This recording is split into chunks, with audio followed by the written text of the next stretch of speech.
Good evening, everybody. I hope you guys are having an absolutely wonderful day so far. So I appreciate you all tuning in. My name is James Goss. You're watching the Escape in the Neon channel. Basically, if you're not familiar with the channel, essentially I took my side hustle. I replaced my 9-to-5 job. That was the original goal of this channel, was kind of document that progress. And now what I'm going to do is I'm going to be documenting, the businesses that I have a part in, and I will be showing you guys the growth of those and what I do, and hopefully give you guys the motivation to go out and do this type of stuff for yourself, or some helpful tutorials of how to actually physically do some of the stuff that I'm going into. So what I've been doing is I've been doing like deep dives into some of the businesses that I'm in, kind of giving you a rundown of how they started, and then I'm going into maybe whatever hurdles I've had, and then where I'm at right now, because I talk about these things a lot on the vlogs, and I just really wanted to do a deep dive into each one. So I've done the commercial restoration company that I was brought on as the COO to eventually buy the company. I did a video on that. I've done a video on my kettle corn company, and now today I'm going to do a video on my dropship coffee company. And we're going to go into kind of where that's led me, and there's another portion of this that's starting right now. You may have potentially seen a video on it, but I'm going to tell you a little bit about that coffee company. So basically, and you might see a running trend here, but the coffee company kind of was an offshoot of the popcorn company, because I was selling at farmers markets and I was doing pretty well just selling bags of popcorn, but I noticed it was morning time and there was nobody selling coffee. So to be honest, I spent a bunch of money. I spent, depending on your definition of a bunch of money, but I bought a, commercial coffee brewer. I paid for some licensing. I paid for some licensing courses. I spent about $1,000 on a mobile hand washing station. All this stuff so that I could sell. My goal was to sell brewed coffee, or sell to sell. My goal was to sell brewed coffee at the farmers markets alongside my popcorn.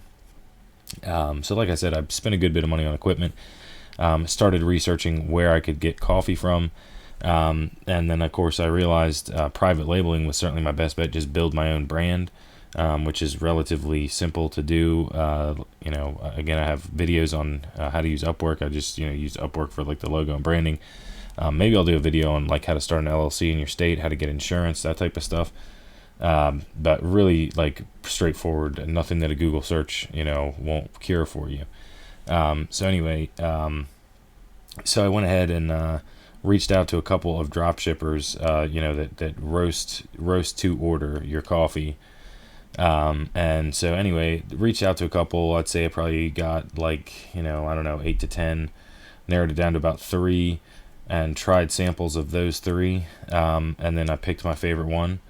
And this coffee is extremely, extremely delicious. It really is what I drink on a daily basis, just because it's freaking delicious. And it wasn't the cheapest one, but like it really was the one that I believe you can sell for a premium cost, because it's a premium coffee, So anyway, so I ended up going with this specific coffee roaster, and it's been going pretty well. But really, I did realize that, the farmer's market, it was so labor intensive. And I did it for maybe 6, maybe 7 weeks.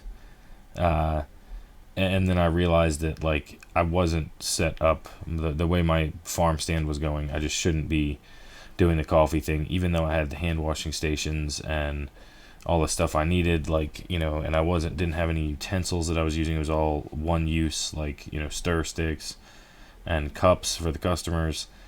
The system just didn't work, and I got health inspected. I didn't get a fine or anything, because but I was missing like a bleach solution that I had to have, so it was just really hard to navigate through the regulations of that.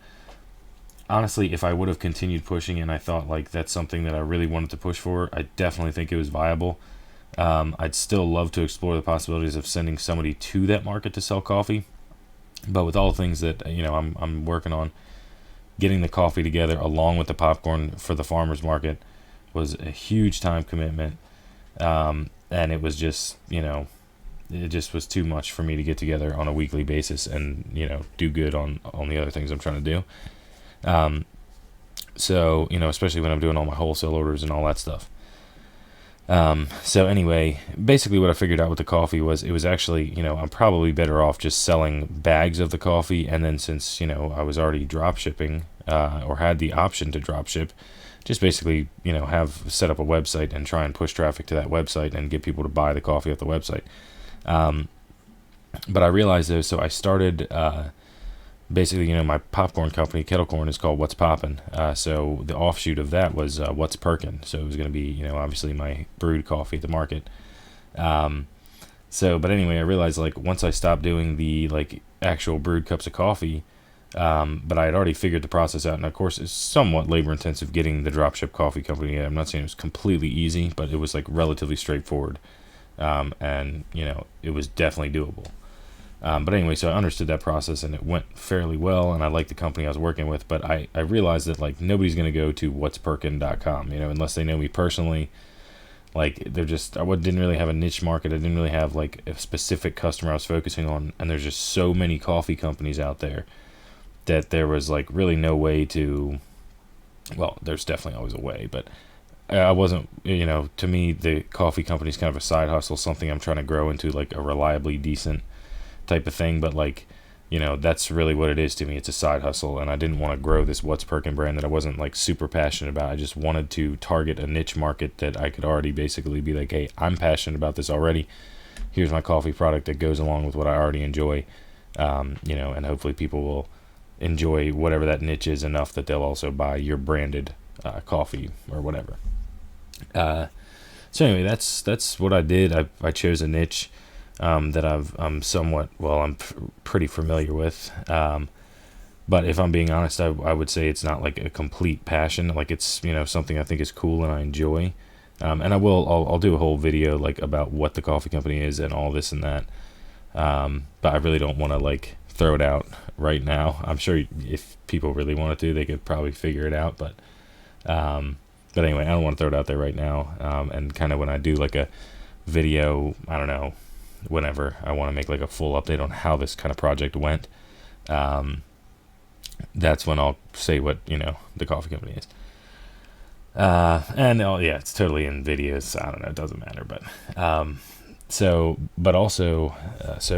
the coffee company, I'm doing kind of an offshoot of the coffee company, because basically what I've been doing for that dropship coffee company is going on, it's been all Instagram. That's where I'm trying to find sales and customers, because basically I go to these pages that promote this niche, and I add them, message them, hey, you want to do a promotion, blah blah blah. So I've been able to do a couple promotions. There was like a box, like like a bark box or like a birch box, or like basically a monthly box that sends you like an assortment of random items, in whatever particular niche you like. So I found a company that did a box in this industry, reached out to them, said, hey, can I first I tried to put bags of coffee in, but it was way too expensive. He couldn't do it.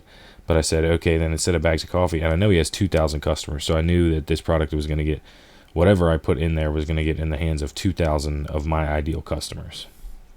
So I was like, let me just put a discount code in there for you. And, so I just made like a free, discount code, put it in his little box there. And I know it went to 2,000 of my customers, so we're still yet to see how that plays out. But the point is, so I rebranded the original coffee company. Sorry, I'm bouncing all over here, but I rebranded What's Perkin into this niche coffee company. And then what I realized from talking to people on Instagram is that half of the age group of this market is probably more the energy drink side than the coffee side. So I went ahead and, started checking out what it takes to start a private label energy drink and just kind of sell that alongside the coffee, and try and grow both of these things simultaneously and just hit the whole market, or at least the kind of two factions that consume caffeine in that market. They either drink energy drinks or coffee, so I wanted to test it. I found, again, a running theme you'll see at least at the beginning of this entrepreneurial journey: low barrier to entry businesses. That means low cost to start, and then let you test the waters. So the energy drink, very low cost to start. and I'm going to pay $45 on Upwork to get a similar to my coffee company logo, but different logo for the energy drink made. And then basically there's a template for the can that the manufacturer sent over to me, and I'm going to get a person to make the first can. So I have a video going into the energy drink as well, and like how I'm going about it, so I won't do a deep dive into that, but I just want to let you know that, even though the coffee company didn't work like exactly how I was originally thinking, like, hey, I'm going to go to the farmer's market, sell brewed coffee. It didn't go like that, and I ended up pivoting. But still, like, it was a great thing. I've learned an enormous amount, and I'm kind of finding that place for myself. But the fact is, I'm making money, and I know I'm going to continue to do that. So it's just, it's kind of thing like I'm really glad that I started, and that's what I'm trying to, kind of push here, is that you got to just get out there and start, and it's okay to pivot. Like, go in with a plan. It doesn't have to be the plan. Just go in and just do it, and then just alter as you go. So anyway, that's what I've done here, and I'm still obviously working on it. I'm still keep posting about it, but basically these videos are for if anybody is watching and is like, what the hell is he talking about? So here's a video. Anyway, again, my name is James Goss. This is the Escaping the Neon channel. Genuinely appreciate your time. If you found value here, hit me with the like, comment, subscribe. Definitely helps trying to get this going and get the word out. So again, thank you for your time. You have a wonderful evening.